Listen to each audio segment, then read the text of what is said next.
Tonight, pricey upgrades for Manitoba Hydro. Manitoba Hydro needs to prove its case based on evidence. How much money the Crown Corporation may need to spend and what it could mean for your rates. Also tonight, towed into custody. How many people are facing charges after a rash of vehicle thefts in Transcona? Plus, history at risk. The building itself, it's now obsolete. There's no need for it. And that's a basis of our worry. Which Manitoba landmarks are facing an uncertain future, and what can be done to help them?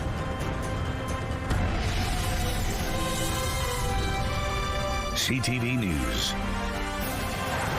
Live from downtown Winnipeg with Marilee Caruso. Good evening. Thanks for joining us. I'm Catherine Dow. Marilee is away. A major overhaul is underway for two of the province's big transmission lines. Manitoba Hydro is in the planning phase to replace aging equipment connected to the Bipole 1 and Bipole 2 lines. Hydro says the work is needed now to ensure the system remains reliable. CTV's Jeff Keel joins us now live. So, Jeff, how much is this project set to cost? A lot. There's an estimate now of $6.8 billion, and that figure could change. Manitoba Hydro is moving ahead with billions of dollars worth of upgrades for two of the province's major transmission lines. This project is a significant project, very expensive. The Crown Corporation says it needs to replace equipment at the converter stations for the Bipole 1 and Bipole 2 transmission lines, which were built in the 70s and 80s. It says the work is vital, as 70% of all electricity generated flows from the north to customers in the rest of the province. So it's very important that we maintain the reliability of the system by replacing some aging infrastructure in that system. The project is in the planning phase with a timeline stretching to 2037 at a cost estimate now of $6.8 billion. But Hydro says that figure could change based on the scope, timing, and market conditions. So it's possible the price could go up, the price could go down, the price could change, but we're doing that work right now to establish those facts. Hydro is currently asking the Public Utilities Board for 3.5% annual rate increases for the next 3 years for its operations, and its long-term projection forecasts the same amounts. The Public Interest Law Centre, which represents not-for-profit groups, says Hydro needs to prove why this project is so crucial now. In the upcoming rate hearing, based on Hydro's history, our clients will be asking whether Manitoba Hydro's cost estimates are accurate and whether this expensive project is truly needed now. That history includes the Bipole 3 line and kiosk generating station that went $3.7 billion over budget. The Premier defends the latest upgrades, saying this is all part of a plan to make Manitoba an energy superpower. This is exactly the leverage that Manitoba has as a low-carbon energy power. Now, that hearing at the Public Utilities Board is set for November 17th. All right. Thanks for this, Jeff. It's a story you saw first here on CTV News. Brazen car thieves using tow trucks to swipe vehicles off Winnipeg streets. And today we can tell you there's been a big development in the case. Joining me now live is CTV's Danton Unger. So Danton, what's the latest? Well, Catherine, Winnipeg police issued a news release today saying they've arrested 2 people and seized 2 trucks after several incidents of vehicles being whisked away in the middle of the night, leaving car owners like Tia Sawa without a vehicle. Now, when I watch the video, I kind of can't help but laugh at just how fast it was. Sawa shared this security camera video from Monday night with CTV News.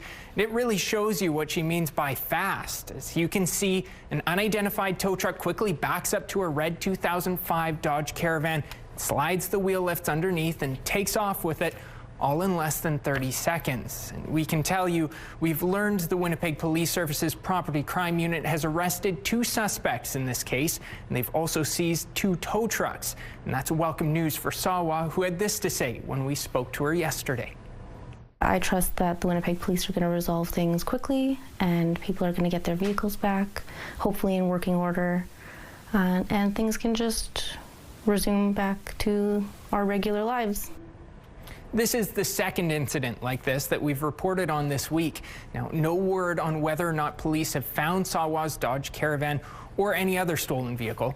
In fact, police are being tight-lipped about the case, only saying, as this is very much an ongoing investigation, we will not be accommodating further comments at this time. An updated release is expected at a later date, and at that time, we'll have more we can disclose. Now, Danton, did police say anything about who the suspects are? Are they still in custody or charged with any crimes? No, Catherine. Police aren't disclosing any more details, but they are asking anyone with information regarding stolen vehicles, including surveillance video, to contact the Property Crime Unit or Crime Stoppers. All right. Thanks for this, Danton. 2 people are recovering in hospital after being shot near the Winnipeg airport in an area where wildfire evacuees are staying. Police say it happened around 2:40 p.m. Tuesday in the 1800 block of Ellis Avenue. 2 males aged 18 and 16 were taken to hospital with non-life-threatening injuries. However, one is in unstable condition and needs surgery. A police spokesperson couldn't confirm whether or not anyone involved is an evacuee, but their press release notes police liaison teams are visiting evacuation centers to ensure everyone feels safe. Many Manitoba fishing lodges are already seeing millions of dollars in losses due to wildfires. Destinations like Wallace Lake Lodge in eastern Manitoba haven't opened yet this season after being evacuated in May. According to the Manitoba Lodges and Outfitters Association, the lodge is intact but has lost all of its outpost camps to the fires. Wallace Lake is just one of 45 businesses seeing huge losses this season. The association's executive director, Don Lamont, says the impact on Manitoba's lodges and outfitters will last for years to come. It's a lasting impact because when the forest burns around their lodges, even though they saved the building, we don't know if people would want to come there and look at, a wasteland. So it really does affect our operators.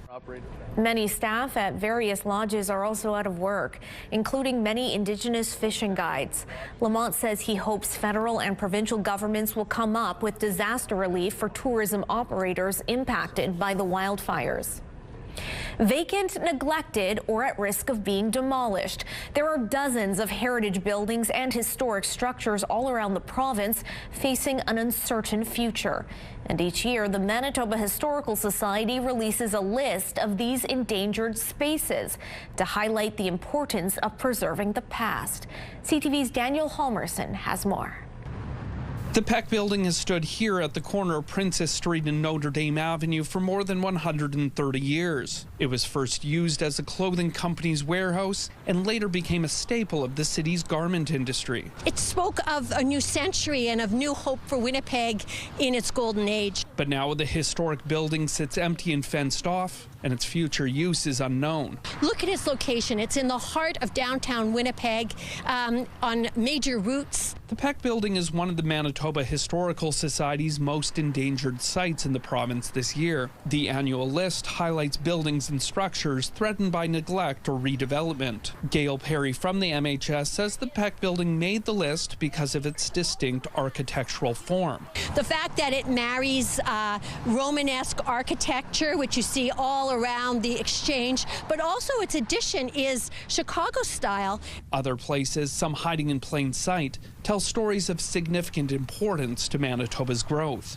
They might even think it's some kind of prison because of this big concrete wall around it, and it's not. The Rover Electrical Terminal in North Point Douglas started delivering power from Point du Bois to Winnipeg and beyond back in 1911. This building, in a sense, is the beginnings of electrification of Manitoba. It was only decommissioned by Manitoba Hydro about 5 years ago. The Historical Society's Gordon Goldsborough says the site will likely remain an electrical distribution hub, but worries the building itself is now obsolete. Sooner or later, somebody's going to know, why are we spending all this money keeping this building up?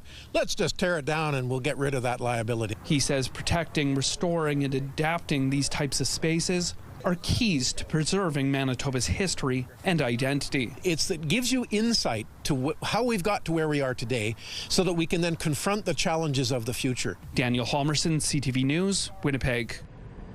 Other structures on this year's list include the St. Peter Dainavar Rectory in the RM of St. Andrews, the Lake of the Woods Grain Elevator in Cameron, and the Lauder United Church, which served a small congregation in southwest Manitoba for 120 years. You can see the full list on our website, ctvnewswinnipeg.ca. CTV weather specialist Colleen Brady joins us now with the first look at your Skywatch evening forecast.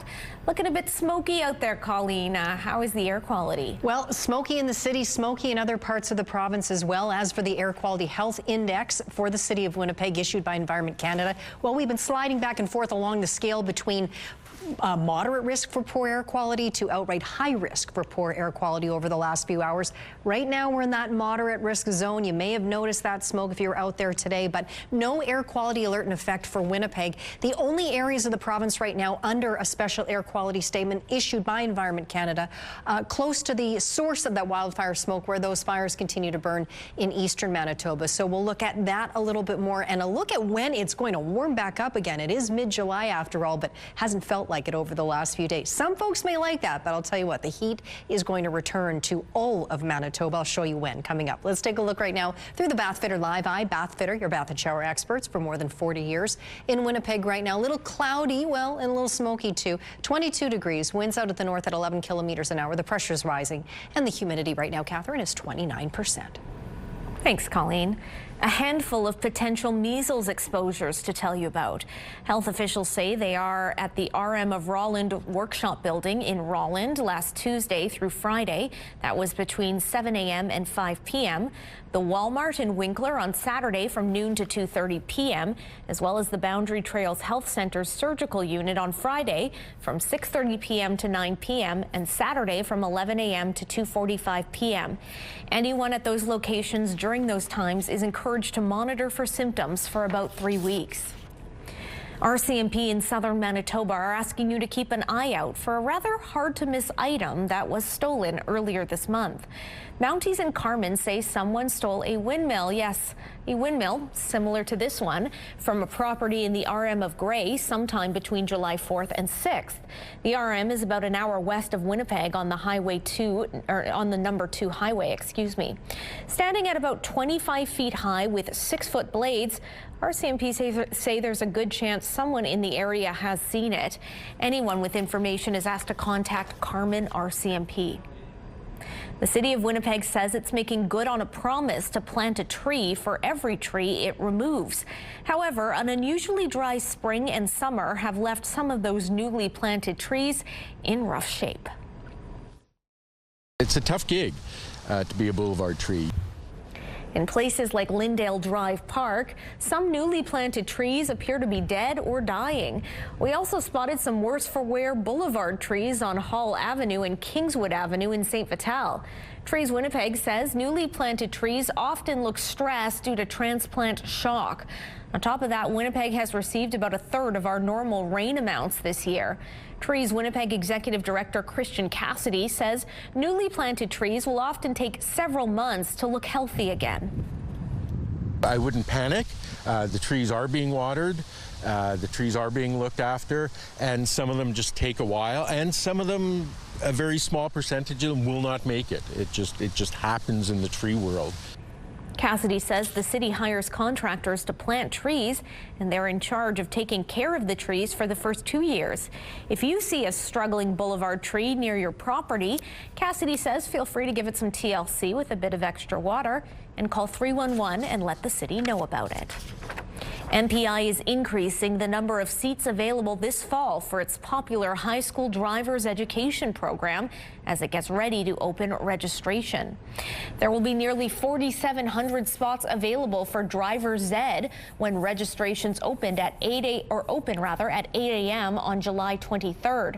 Driver's Ed uses a mix of e-lessons, virtual and in-person classes, along with in-car sessions.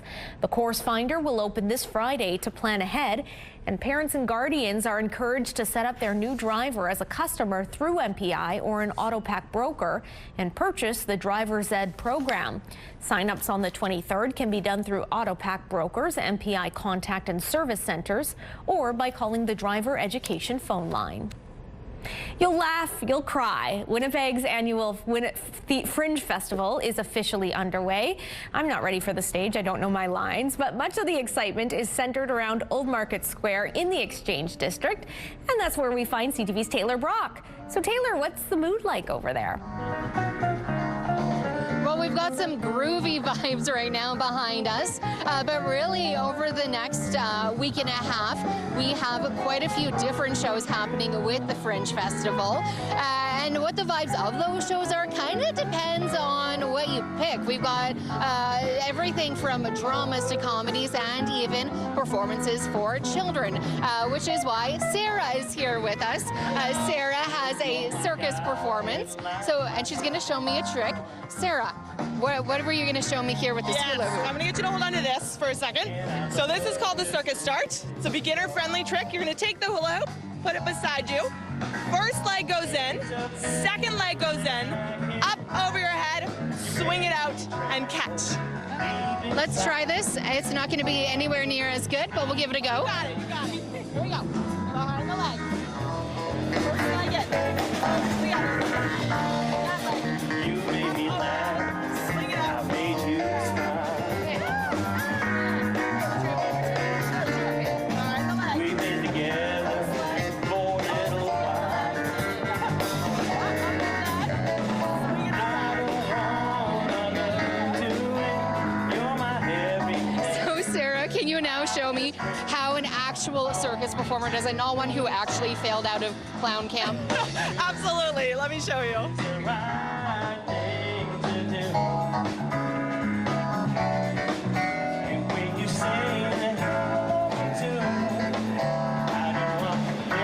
As you can see, we have some very talented performers, whether they have a stage or not here. Sarah here is one of nearly 150 performers going to be at the Fringe Festival here in Winnipeg. You can find out more information here on their website, and coming up at 11:30, we'll share more about the Fringe Festival. I don't know, Taylor, if they have an opening on the stage, you could take your moves up there, entertain the masses. You look unsure. People have seen enough for today. No way. All right. Thank you, Taylor. That's CTV's Taylor Brock reporting live. Still ahead, the change that'll demand some companies source Canadian steel. We need our steel industry to advance, not retreat. How the Prime Minister says Canadians will be supporting the sector on the heels of U.S. tariffs. That's next. According to Statistics Canada, the nation's income gap reached its highest point ever in the first quarter of 2025. The income gap describes the disparity in disposable income between the highest and lowest income earners. In the first 3 months of the year, the top 40% of earners accounted for about 2/3 of the nation's disposable income. The bottom 40% had about 17%. Turning to the markets, crude oil made a slight adjustment. The loonie closed flat. Gold futures added $22. The TSX rose 98 points. The Dow Jones jumped 231 points. And the Nasdaq was up 52 points. An RCMP officer will not face charges after shooting a man on the Trans-Canada Highway near Portage-La Prairie in 2022. According to the Independent Investigation Unit, the officer was attempting to pull over a vehicle believed to be connected to an earlier break and enter. The two vehicles became tangled together and came to a stop on the highway. The Mountie got out of his vehicle and fired shots at the other vehicle. The officer stated the driver was attempting to drive towards him and he feared for his safety, while the driver says he was just trying to get away and the officer shot him after he had already passed by. The IIU says the man was shot in the buttock, and a ballistic report showed the bullets entered the driver's door from behind. However, the Manitoba Prosecution Service determined there is no reasonable likelihood of conviction on potential charges. The Prime Minister was in Hamilton, Ontario this morning, where he had a message for Canada's steel industry. He said Canada will become its own best customer as he introduced new measures to support the sector. CTV's Heather Wright has more. This Hamilton, Ontario steel fabricator has been in business for 70 years and had been sending nearly 70% of its products south of the border. Now that number is close to zero. This is Steel Town for a reason. Today, the Prime Minister was in Hamilton announcing measures to help Canada's steel industry. By the end of the month, Ottawa will tighten the quota for steel coming from countries without a free trade agreement like China and Turkey to half of 2024 levels. Anything beyond that will face a tariff of 50%. This measure is aimed at reducing foreign steel that has flooded the Canadian market, much of it diverted here after the United States imposed tariffs on the global steel industry in March. And with Canadian steel producers effectively shut out of the U.S., Mark Carney says this will help them sell their products domestically. For Canada to build big things fast, we need our steel industry to advance, not retreat. As Canada embarks on massive infrastructure spending, the Prime Minister also announced that any companies bidding on government projects will have to use Canadian steel. We will change the federal government's procurement process to require companies contracting with the federal government to source Canadian steel for government contracts. The tightened quota and increased support for laid-off workers announced today come after the steel industry said measures announced last month didn't go far enough. We got things going on south of the border. We can't control all of that. But what we can control is here in Canada. Let's make Canada the best. Asked about ongoing trade negotiations with the United States, the Prime Minister would not say what level of tariffs Canada would accept, nor would he say whether Canada would impose additional retaliatory tariffs on U.S. goods. He said both were good questions, but said answering them in the midst of trade talks would be a bad response. Heather Wright, CTV News, Hamilton, Ontario. The Canada-U.S. trade war is already affecting Canadian auto businesses. According to a survey from the Canadian Federation of Independent Business, revenues for small to medium-sized businesses in the auto sector are down about 13% on average. It also says on behalf of the businesses surveys, they have delayed or canceled investments because of uncertainty caused by the trade war and tariffs. First Nations are fine-tuning their expectations ahead of a key meeting with the Prime Minister.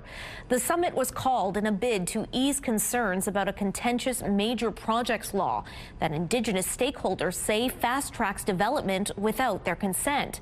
CTV's Rachel Aiello reports today some First Nation leaders are questioning whether Mark Carney is checking a box or is ready to meaningfully engage. First Nations leaders set expectations today for tomorrow's big gathering in Gatineau. This is not consultation. This is a first meeting of many. This discussion will be led by us. The Prime Minister organized the meeting to discuss the implementation of Bill C-5 after Indigenous stakeholders felt their rights were not respected in the rush to pass it through Parliament. They now want Carney to listen.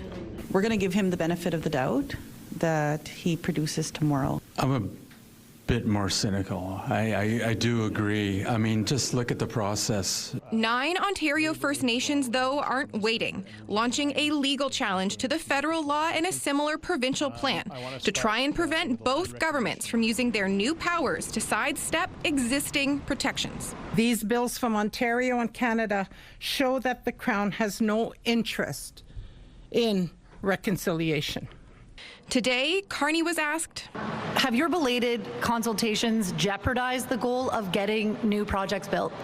Well, first, no.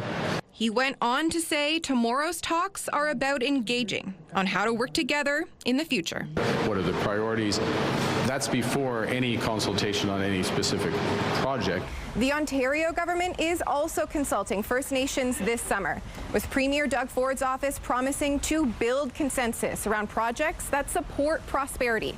And Carney has additional plans to have conversations with Inuit and Métis leaders in the coming weeks. Rachel Aiello, CTV News, Gatineau. It's turning into a self-inflicted crisis. On the campaign trail, U.S. President Donald Trump promised to release the so-called Jeffrey Epstein files and stoke suspicions they were being hidden by Democrats. Now he's struggling to contain the backlash, including from his own base, after his administration said it won't be releasing anything else either. Christiane Cordero reports. President Trump today is getting increasingly frustrated with the backlash from some of his own supporters surrounding his administration's handling of the Jeffrey Epstein files. He's dead. He's gone. During the campaign, Trump said he was willing to release the Epstein files. Some Republicans at the time alleged a Democratic cover-up of the case.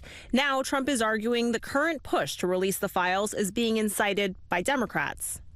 It's all been a big hoax. It's perpetrated by the Democrats, and some stupid Republicans and foolish Republicans fall into the net, and so they try and do the Democrats' work. In February, Attorney General Pam Bondi handed out binders to a group of Trump-supporting influencers, claiming at the time those were the first phase of declassified files. But the files released were not new. That prompted widespread calls from within the Trump base to release a so-called client list, among other sensitive information.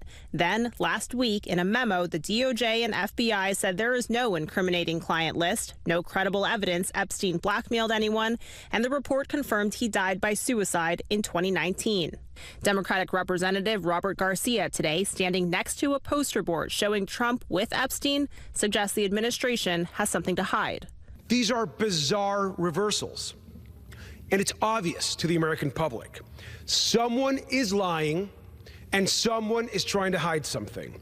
A growing number of Republican Congress members are also calling for transparency. You need to have all of the credible information released for the American people to make their decision. We trust the American people. Trump says of his relationship with Epstein that the two had a falling out and hadn't spoken for years before Epstein's death. Trump also says he believes the DOJ should release any additional credible documents, but it's unclear what justice officials plan to release, if anything. Christiane Cordero, ABC News, Washington. In Italy, an artist has created an image of the Pope using his considerable talent and a tractor. Check this out. The face of the pontiff was carved out in a field about 25,000 square meters near Verona. Unlike his other works, Dario Gambarin left the green grass on the Pope's face, making the artwork almost entirely green. Next to the image are the words, "Peace in the World." Gambarin sketched the work on a piece of paper, of course, before jumping on his tractor to trace it in the field. Still ahead, recognizing local sports greatness. Who's being inducted into this year's Manitoba Sports Hall of Fame? And sky conditions improving ahead of Friday night's Bomber game. During the day, mix of sun and cloud up to 24 degrees. Sunny Saturday up to 25. Mix of sun and cloud Sunday, another high right around 25. Now, it looks like Sunday night could turn soggy with rain expected as early as the evening. Right into Monday, maybe even a thunderstorm too, up to 26 degrees in the afternoon. Drier Tuesday, same high, 26 degrees under a mix of sun and cloud. Have a news tip? When you see news happening, let CTV News Winnipeg know. Text your tips, pictures, and videos to 10400.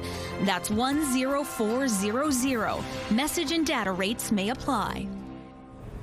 The Manitoba Sports Hall of Fame has announced the class of 2025, and it includes a football player that many Bomber fans will recognize. Troy Westwood holds numerous team and CFL records. The kicker was born in Dauphin and raised in Winnipeg. He played 18 seasons with the Blue and Gold. Joining Westwood, meanwhile, are Team Canada softball pitcher Ashley Lands, volleyball coach Russ Paddock, sport medicine leader Glenn Bergeron, Gary Soler for building several rec facilities, including the Pan Am Pool, and the championship-winning 1987 Lucania Football Club soccer team. The induction ceremony takes place November 6th. Tickets go on sale starting today. The Winnipeg Jets have released their regular season schedule for their upcoming 2025-26 season.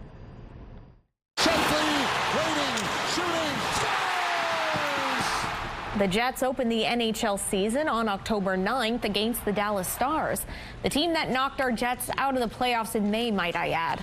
The team has an 82-game schedule, including 8 games in a row at Canada Life Centre in early March. The Jets also have 2 games against former Jets coach Paul Maurice and his Stanley Cup champion Florida Panthers. And in February, the team has a long 20-day break. That's while the 2026 Winter Olympics are underway. You can see the full schedule on the Winnipeg Jets website. Two Winnipeg parks may soon be renamed in honor of a pair of decorated Manitoba curlers. Councillor Brian Mays has submitted two motions, one of which would rename Lindenwood Drive West Park in St. Vital as Caitlin Laws Park, and the other would see Berkeley Square Park in Westdale changed to Don McEwen Park. Both women are accomplished curlers in their own right, but were also members of legendary skip Jennifer Jones' team, helping bring home a gold medal at the 2014 Winter Olympics and capture a World Women's Curling Championship in 2018. Mays says parks have already been named after Jones and second Jill Officer, and it's time to recognize the rest of the team. The motion goes to City Council on Thursday.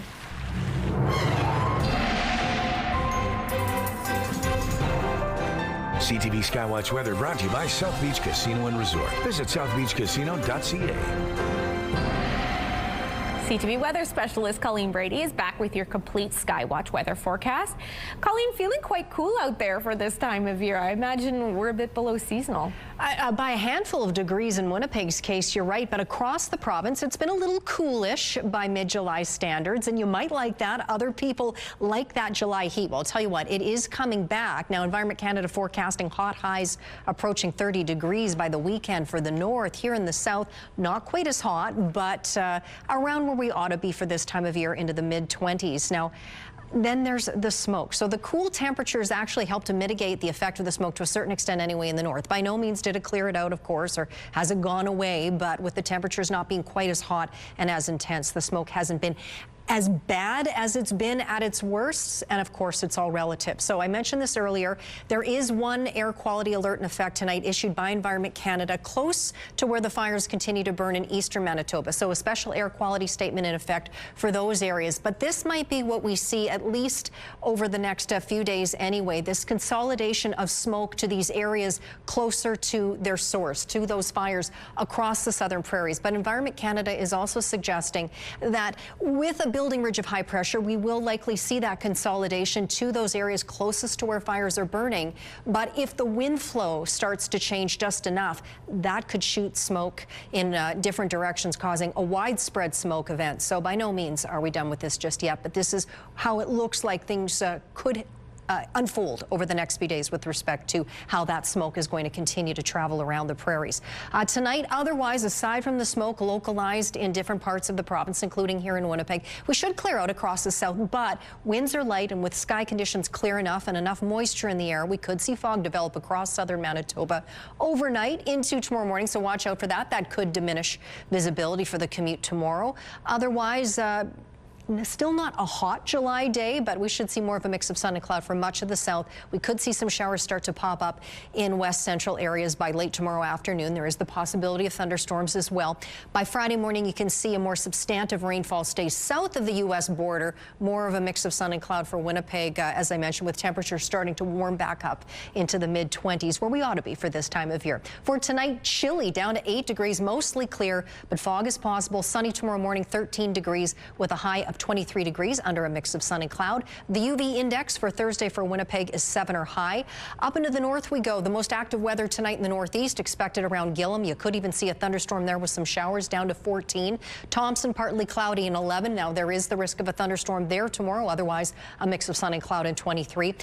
Fairly clear from most areas, of course, with the exception of the smoke across the northwest. Tomorrow, the strongest chance of showers or thunderstorms is around Flin Flon and the Paw late in the afternoon. Earlier, you'll see some sun. Fairly clear tonight across the southwest, but fog expected in areas like Dauphin and Brandon overnight. Mix of sun and cloud with highs in the low 20s tomorrow. Fog expected overnight for Winnipeg in the southeast. Overnight lows in the single digits, and then a mix of sun and cloud tomorrow with temperatures still in the low 20s. Northwestern Ontario, partly cloudy for most areas. Mix of sun and cloud with highs right around that 22-23 degree mark. Now, this is a look out at a smoky Winnipeg skyline from Sonia's perspective up top Westview Park here in Winnipeg. And this next one is from Vanessa, out for a walk with Rosie, you see there, out at Cooks Creek. And she said, aside from the smoke, it was a lovely day. Send us your weather photos to Winnipeg Weather at ctv.ca. Researchers have dubbed them Life's Simple 7, and they may help you live a longer life. Those details are up next in Medical Watch. The federal government's top scientist has released a new report on unidentified flying objects, or UFOs. Called the Sky Canada Project Report, it recommends the government create a new federal body to investigate reports of these sightings. And it also gives special mention to Chris Rutkowski, a Winnipeg-based writer and researcher who has spent the past 3 decades documenting tens of thousands of such sightings. And he joins me now to share his thoughts on this report. Chris, hello. Good to speak with you. Good to see you too, Catherine. So what is your take on the recommendation here to create this body just to investigate what's called UAPs, or unidentified aerials, or an anomalous phenomenon? Am I getting that right? Anomalous, I'm told. Yeah. Would it be useful, do you think, to have this in place? Well, I think it is for a number of reasons. One is because, of course, there's a public interest in this subject, and this project was initiated because of a public interest, and also what's happening in the United States with all sorts of rumors of congressional hearings and testimony, that type of thing. But also there's a security aspect. Canada's presence in the north has always been of contention, and I know there's an increased need for defense. And certainly a lot of UFOs and UAP are seen by pilots and air traffic controllers, and certainly military personnel, and some of them are in the north. So there is this need to better understand what people are seeing, and pilots are reporting UFOs and UAP fairly regularly. And also because there's a need for science education. This project and the science officer for Canada recognize that there's a lot of misinformation going around. We need more public education in science. And what a better way than to have a presence talking about the subject of UAP or UFOs, because that's something that people seem to really focus on. Were there any other kind of takeaways from this report that you found particularly notable? Among the recommendations is that post-secondary institutions in Canada should be taking a better look, or more inclusive look, at UAP and UFOs. And media have a role to play as well in the public education process. So the idea is to have citizen science, to have media on board, to have post-secondary education institutions on board. And this science is going to be taking a closer look. You know, scientists are taking better looks at UFOs and UAP. There are projects around the world that are studying the subject. I'm involved with another project called the Galileo Project, based at Harvard, which is a group of scientists trying to understand what the possibility of looking for UAP might entail. So if an office is created through this initiative by the Sky Canada Project, I think it's a very good step. And of course, the Chief Science Officer for Canada reports directly to the Prime Minister. So to have the Prime Minister's ear on this might be a very good thing indeed. So you and the group you helm, ufology research, as I mentioned, are in the report, and you've been collecting these types of sightings for years. So I'm curious, how many do you typically get, and what happens once you get one of these reports? Yeah, I was very pleased to see that the Sky Canada Project, that the government was recognizing my years of work in documenting cases in Canada. You know, we get somewhere between 750 and 1,000 reports of UFOs or UAP every year in Canada. And over the past 35 years, we've collected more than 25,000 separate cases here in Canada alone.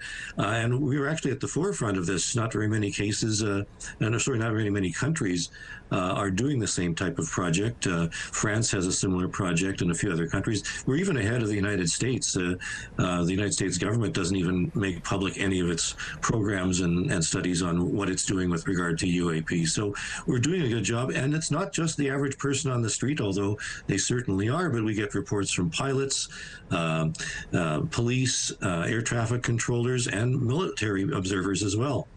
So this is the second of these reports from Canada's Chief Science Advisor. The first was in January. I'm just curious, you've been at this for so long. How does it feel to have the government devoting resources to this? Is this kind of legitimizing the work that you've been up to for so long? Well, I think it is in some way. We've been doing this myself and my colleagues gratis for some time, and the government instituted this project a few years ago to try and understand what has been done in Canada. The RCMP investigated UFOs up until 1995. Transport Canada has taken on some of that, NAV Canada as well, and National Defence still records UAP. As a matter of fact, those silly balloons that were shot down over Canada by the United States Air Force, those were reported as UFOs originally. And, this is becoming a very serious concern. If pilots are seeing UFOs and UAP and they don't understand what they are, there's a public safety issue here too. So I think on a number of forefronts, I think it's important to have projects like this move forward. I was going to end on an X-Files reference, but I'm sure you've had it a million times, so I won't bore you with that. We will leave it there, Chris. Thanks so much for joining us. This is a fascinating subject. Thank you.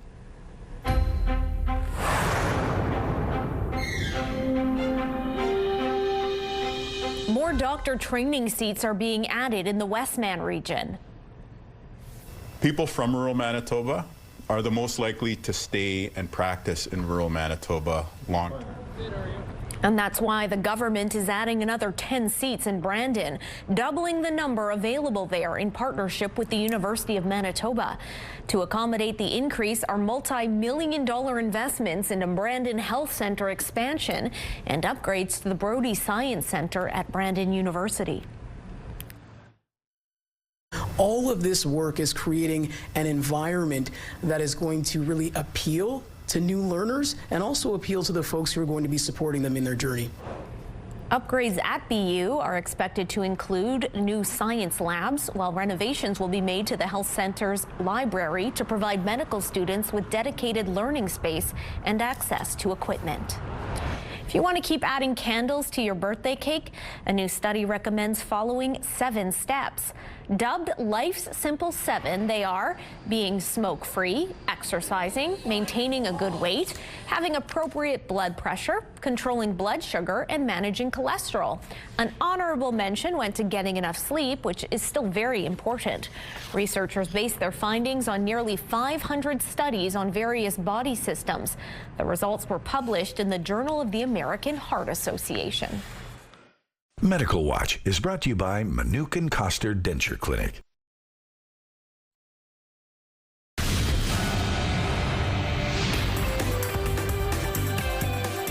Spotlight, sponsored by the Casinos of Winnipeg, presenting R&B legends TLC.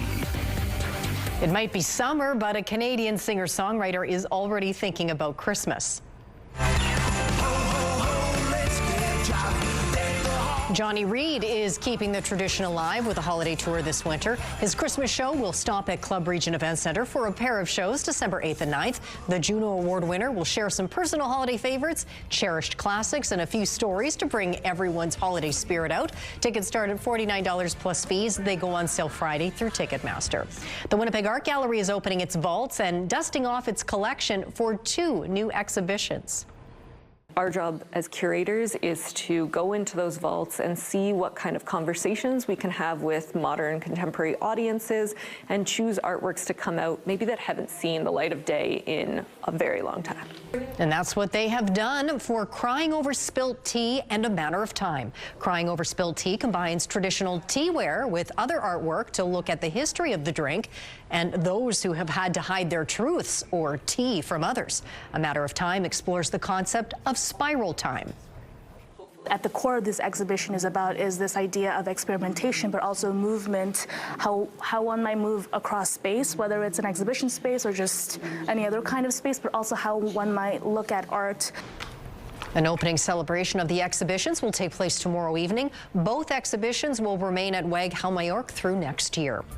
We'll shake off those midweek blues with MasterChef at 7, then gear up for action in Gordon Ramsay's Secret Service and cap off the night with Battle of the Generations at 9, only right here on CTV. Women's clothing provided by RW & Company. Salon services provided by S&T Spa Salon. Well, the normal high for this time of year is 26. We only got to 21 today. That's going to change in the coming days. Tonight, though, first chilly. 8 degrees overnight, mostly clear, but it could get foggy. 23 Thursday, 24 Friday, 25 Saturday, Catherine. So a nice weekend in store. We could see rain move in by Sunday night, and it'll keep on raining likely on Monday. Thanks, Colleen. It's no secret that Winnipeggers love a deal, and it's also no secret that many of us really like pizza.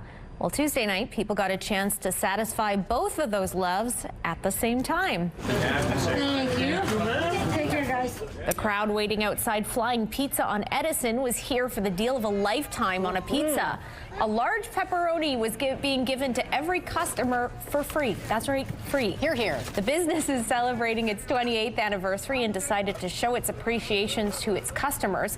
But thousands showed up for the deal, waiting hours to get their pizza, which did surprise the owners. By 3:30, we already had a lineup by Henderson Highway. So we had 3,000 pieces ready that we thought 1,000 per hour would be enough, but it just went crazily. So Flying Pizza says they do appreciate the support of their customers, so they wanted to give back. And boy, did they give back. They sure did. Never underestimate Winnipeggers' love of something free. That's right. Alrighty, that's going to do it for us. Remember, you can check out our news anytime on our website. And join us for CTV News at 11:30. Good night.